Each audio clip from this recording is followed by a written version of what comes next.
Hello, everybody. This is Chad Eves, and welcome to this week's podcast. It was going to be focused on chaos and clarity within the context of communication. And we're going to focus on an event that happened this past week.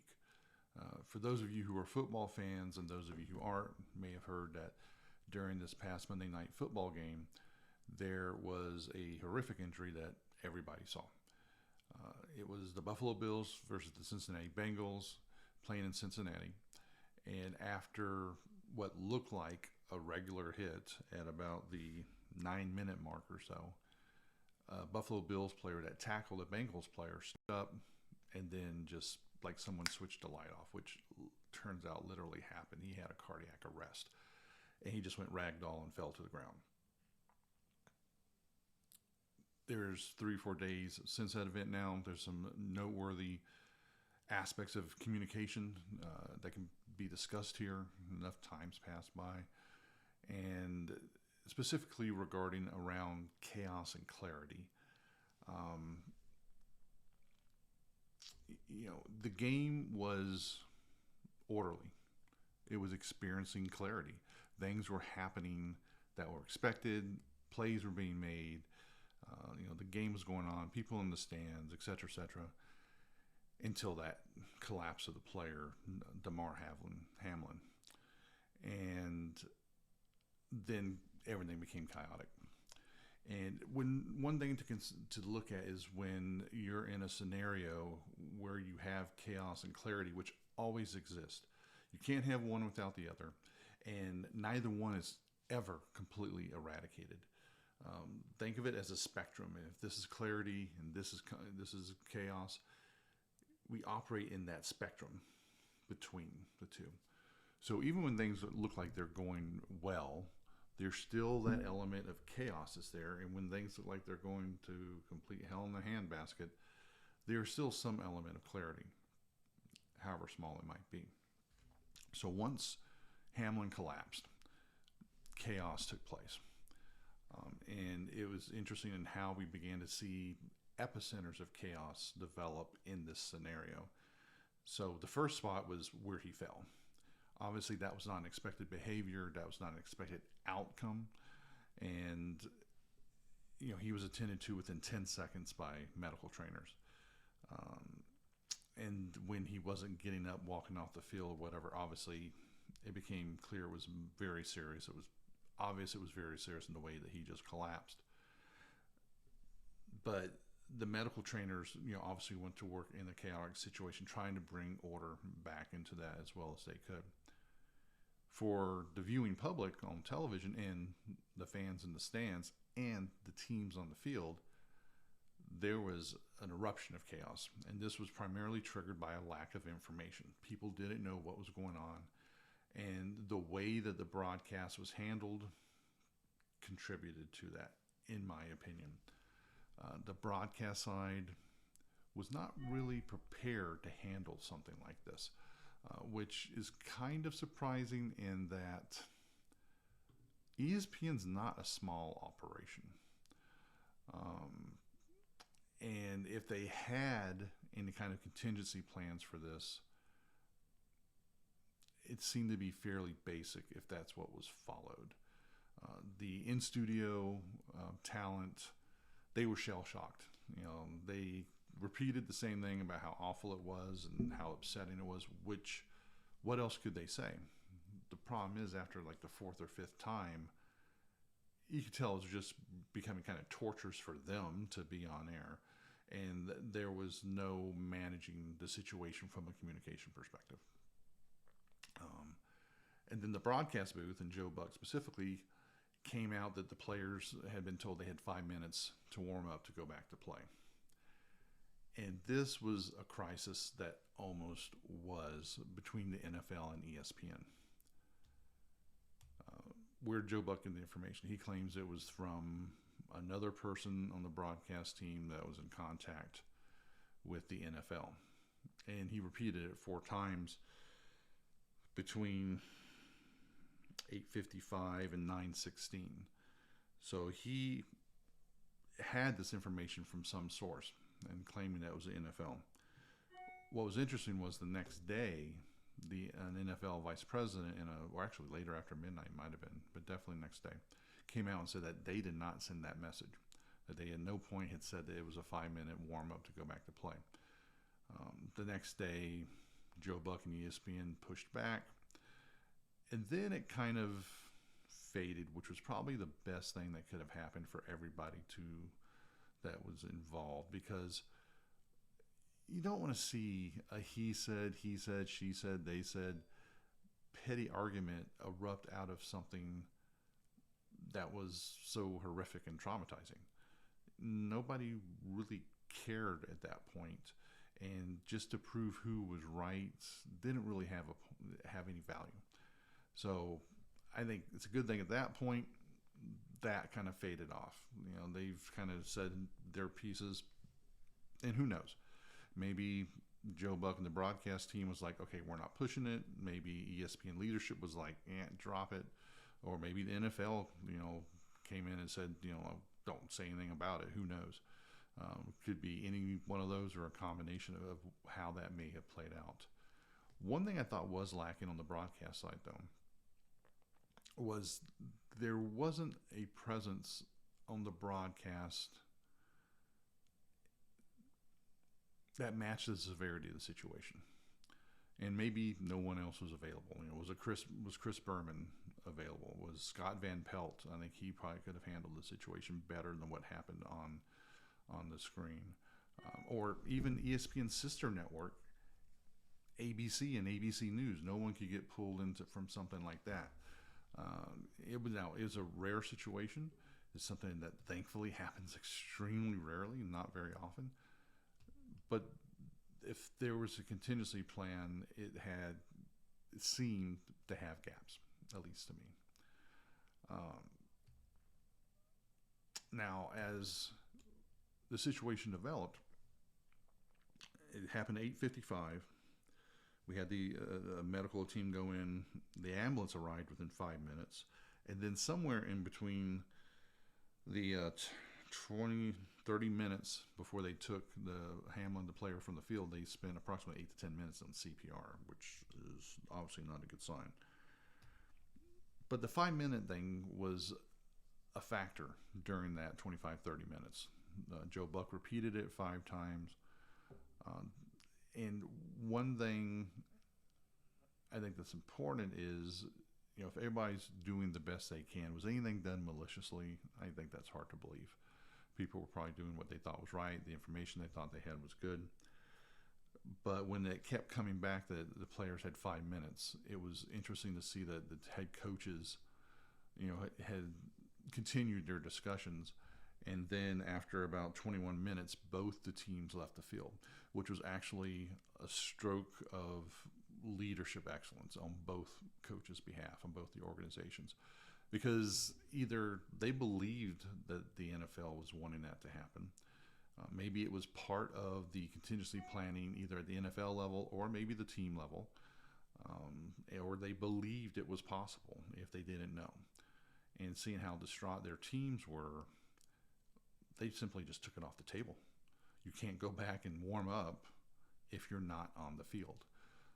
And this was really a good demonstration of how they were protecting their teams. Is we are not going to be able to warm up because we're not going to be on the field.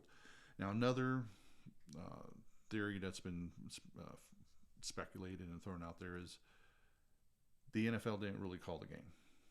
That they were probably still waiting to see what the result was. There's plenty of injuries in NFL games. Usually play continues in the vast, almost every single, I can't think of another time a game was stopped because of an injury. And maybe that was the expectation.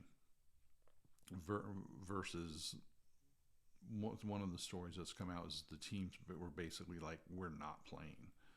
And so the NFL could have been in a situation where they said we're going to play a game, but then nobody shows up. How would they have handled that? But both coaches, Zach Taylor for Cincinnati and Sean McDermott for Buffalo,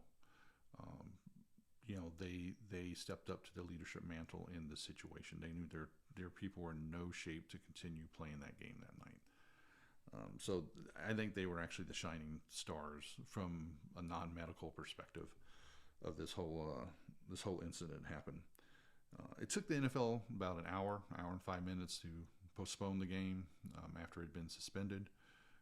That was probably in line with their contingency planning, would be my guess, or probably negotiations with the teams, everybody talking. There's a lot of different factors in something like this, and one of the things in society today, we're used to that instant gratification of getting answers instantly, of decisions being made that we agree with and that are made quickly, and that's not always the case. The critical part of this, the treatment for Hamlin, had been, moved to the hospital at that point, which is where it needed to be, obviously. And then it's a decision whether or not you play. It's an important, but it's not an urgent issue. And so I think people need to kind of keep this in context when the NFL was getting battered pretty bad as far as the timeliness of making the decision. A lot of people were involved in this. You had the NFL, the Operations Center, the leadership there, the two teams, all the players, various people of the teams, the broadcast, ESPN. I would anticipate that more will come out over time. How quickly? Don't know. Did someone feed Joe Buck bad information? Was it good information at the wrong time? Was it from a plan that maybe wasn't quite right? It'll be interesting to see how that evolves from a communication and a media management perspective. This is going to be something I think is going to be studied. And ESPN and the NFL, I think they would come out much better for it to hold a conference and go through the timeline to discuss what happened, to get a hold of it. And also, you know what, this is something rare. Were mistakes made? Maybe they were. Say what they were. I mean, no one should lose their job over this that I can tell. Were some bad decisions made? Maybe, maybe not. But it's an interesting communication exercise in the sense that this is something that rarely happens. And this is one of the challenges with contingency plans. The NFL has their contingency plans. They made a big deal about those teams and the stadiums having their contingency plans for trauma and stuff like that. And they practice it once a year. Once a year does not mean you know what's going to happen. The first thing you got to do is remember where your plan is. Who's responsible for the plan? We kind of saw this with the advent of the COVID pandemic. There are plans and contingencies to respond to things. That's one of the things the Pentagon does, the government does. And just because you have a plan doesn't mean you know how to execute it, especially if you're only doing it once a year, as is the case at the stadiums for severe trauma incident. Not only did this incident remind us that the players are human, they're people. It's always jarring to see someone in a similar situation to you get severely hurt or worse, understandably. We see the effects of that. We've seen that for decades with military service, with people that are in combat or see, their friends and comrades be injured or killed or worse. And, they saw this very up close. There's going to be some baggage from it, but, it's also a reminder that the people that are running the events at the stadium, the teams, the league, the network, these are all people too. And I doubt any of them that morning when they got up probably even thought about their trauma plan as far as, actually having to execute it. They have all the pieces in place, thankfully, the medical personnel, the ambulance, the staff at the hospitals, they're staffed up for in case something happens. All those pieces were in place, thankfully. That part was done because that's done every single game. But then executing what happened on the level of severity that happened that everybody was watching the game saw, that was probably new to everybody. So it's important to remember that everybody involved was they're human. They were doing the best that they can. You can only hope and pray for, Damar Hamlin to have a good recovery. He's still in bad shape at the time of this recording. And chaos and clarity is around us in all shapes and forms. Communication is no simple. And one of the big tasks that we do as communication professionals, and that everybody does to a lesser extent, is you want to minimize the chaos that we deal with, whether it's in communication or a real event such as an injury or a medical emergency, and get back to a stronger position of clarity and order. And when these things happen, it's also not just one big event. You have these different epicenters of chaos that sprout up. You had the field, you had where the player was injured, you had the teams on the field, you had the family. The mother of the player was in the stands.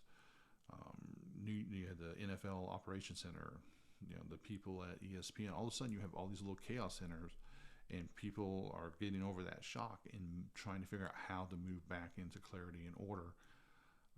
And that is not always constant, and it's not smooth either. Different groups, different areas of chaos are going to move back towards clarity at different rates.